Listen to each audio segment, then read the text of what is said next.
People consider it the best weekend of football of the entire year. The Bills and Broncos today, followed by the Niners and Seahawks tonight. Tomorrow, we will be in Foxborough for Texans and Patriots at 3 Eastern on ESPN and ABC. And then tomorrow night at Frigid Soldier Field, it'll be the Rams and the Bears, and then there will be 4. And here we are, ready to roll for the next 2 hours with a major story developing right now. Gentlemen, we're getting ready for all these games, but we have significant injury news surrounding the game that is tonight, and we've got you covered. Lindsey Thiry is on the field in Seattle 10 hours before kickoff, but we start with Adam Schefter and the very latest on an oblique injury for Seattle quarterback Sam Darnold. Shefty, what do we know? All right, Greeny, here's the latest. Sam Darnold hurt his oblique on Thursday. It's the first time he's ever had an oblique injury. He hurt it throwing during practice. He has not thrown since then. The Seahawks and Sam Darnold believe he will be able to play, but they did get Drew Lock ready at practice yesterday. I was told that Drew Lock had a great practice. He's ready to go. If Sam Darnold can't play, they don't think this is a severe oblique injury. They don't know exactly how it's going to affect his game tonight against the 49ers, so there are lots of questions. In the interim, we have Sam Darnold saying he's optimistic he's going to play. Mike McDonald is optimistic he's going to play. It certainly looks like he's going to be out there. Just nobody knows how he's going to react to that oblique injury because he hasn't thrown a football since he suffered it on Thursday. All right, so that's obviously significant, and Alex will tell us it set off various red flags. When he gets to the field in Seattle today, he will find Lindsey Thiry waiting for him. Lindsey, what can you add from there? Sure, I can tell you that there was a nervous excitement around the Seahawks going into this game, and now that nervous excitement, maybe nerves outweighing a little bit of the excitement with the unknowns with Sam Darnold. Though you heard Adam mention it, both Sam Darnold and Mike McDonald expressed nothing but confidence that Darnold will be out there today. When asked if there was a percentage, to put a percentage on it, that he wouldn't be out there, Sam Darnold said 0%. One team source I spoke with said Darnold's so tough, there's no way he wouldn't go. He's the kind of guy that's just like, F it, let's go. Now, as far as the playoffs and Sam Darnold, let's also keep in mind his mindset going today prior to the injury. He said he was going to treat this just like any normal game, though he knows it's obviously anything but. He says, don't get it twisted. We know the implications. And Greeny, one more note about the injury. I can tell you that as Sam Darnold's learned more about it in just a short time since tweaking that left oblique, that there has been a sense of relief that has come over him as he gets ready for the game, that he is going to be okay. He's going to be able to give it his best go. Okay, Lindsey, thank you. We'll be with you throughout the show today as we get ready for this. But Alex, our quarterback, I start with you. And as we were talking before, red flags, right? Hasn't thrown a ball in 2 days. That's unusual. Heard it while he was throwing a pass. All of these seem to set off red flags for you. Yes. I mean, listen, just the fact that he has not thrown a football over 48 hours before a playoff game. Listen, this guy's never won a playoff game. Like, to go to that length, it's not insignificant. This is not nothing. Yeah. And again, the fact that he heard it throwing, right, it's his oblique. Like, let me just pop up here and show you guys, right? Like, oblique, it is a core injury, right? Like, your core is so heavily involved in throwing the football. Throwing is a rotational movement, right? Like, the force starts in your feet, and as you go and build up and there's torque and you're turning, right? Like, your oblique is heavily involved in transferring all of that power to the football.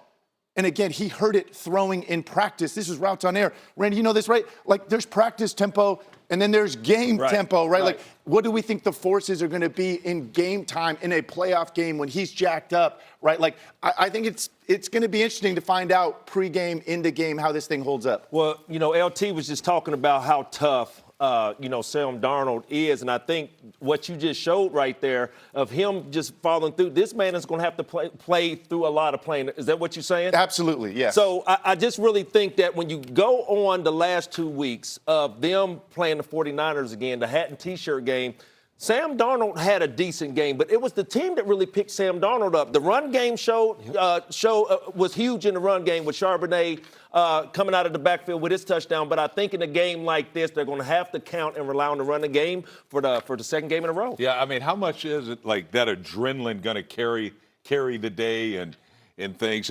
But at some point, obviously, this is a legitimate injury. So it has to be a concern. And to your point, Randy, that run game, yes, let it, feed you down the field. It did last time you guys played. Right. Their biggest issue is red zone.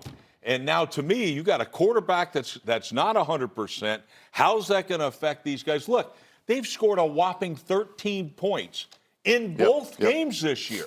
That Robert Saleh defense, I don't know who the hell's playing out there, all right, for the Niners. But I know one thing, they can damn sure play red zone defense, and that's what it might come down to. And the practice that Sam Darnold missed on Thursday is red zone day. For everybody out there, the last practice of the week is all red zone. Huge day. He didn't participate in any of that. And in a place where obviously timing and accuracy is so critical, short field space, like again, I mean, it could play out even bigger. Again, they only 13 points the last 2 times they I would played. say the only thing that helps him with that is that they're playing the Niners. I mean, he knows what to expect from them. But this, I hate to see this for Sam because I think this is real. I mean, that oblique, like Alex showed how serious it is. It's the biggest game of his life. Yeah. Yes. Okay, now he has something like this to deal with. You guys are right that in Week 18, the run game picked him up, but also they had a great special teams play for a touchdown. So that was huge also. I mean, that's what we have to do in terms of if you're the Seahawks, defense, special teams, because you'll have a good read on what this is really early. Yeah. You know you're going to have to pick up your quarterback a little bit. And if I'm the Niners, though, I'm not falling for this smokescreen. I'm thinking it's full bore Sam Darnold. I mean, you have to just go at it and sort of adjust to it if you see anything from him because Sam's going to give it a go. Yeah. All right, we'll have obviously much more on this as we go. It was a game where already, prior to this injury, there were questions about Darnold and his ability to rise in this moment. He's the only quarterback remaining in the NFC playoff field without a playoff win. We're just countdown, and we're just getting started. 5, and we begin in Denver, where the chant this year has been defense, defense. And that unit has delivered, Hannah, to the tune of great play and a franchise record 68 sacks, which is also tops in the NFL. They'll have to bring it this afternoon to stop Josh Allen and the Bills, though, but they won't be alone. Sal Palantonio tells us there's a second-year QB leading their offense who's learned some lessons since losing to Buffalo last year in the playoffs. And Bo Nix is ready to show off that knowledge. When the Broncos and Bo Nix have the football, this is the most complex aspect of this matchup against the Buffalo Bills. Why? Sean McDermott runs a very complex zone scheme. Sometimes cover 2 deep safeties, sometimes cover 3. And it is very difficult for a young quarterback to deal with that zone scheme. Bo Nix has had his problems with it. It'll be up to Bo Nix to decipher it, especially in the red zone, where he has struggled Week 18 against the Chargers. Couldn't punch it into the end zone. 0 for 3 in the red zone. Must be better in the red zone against the Buffalo Bills, knowing that Josh Allen and the Bills will put up some points. Thank you, Sal Powell. Meanwhile, the 49ers have been gearing up for their divisional round matchup with their division rivals, Seattle. And their star tight end, George Kittle, has undergone surgery for a torn Achilles suffered in their wild card win over the Eagles. A collective groan was heard around the NFL as one of the league's most popular players went down. But Kyle Shanahan reported this week that the surgery was very successful. Meanwhile, Kyle has been busy game planning without one of his most reliable weapons. Here's Lindsay Theory. George Kittle's teammates tell me it can't be overstated. Not having him on the field is a big blow because of the talent, leadership, and energy he brings. But they also know this. When Kittle was on IR for 5 games earlier this season, and when he went out in the wild card round, they saw backups Jake Tonjes and Luke Farrell step up. Fullback Kyle Juszczyk telling me, we have so much confidence in them to fill that role. They've got the experience for it.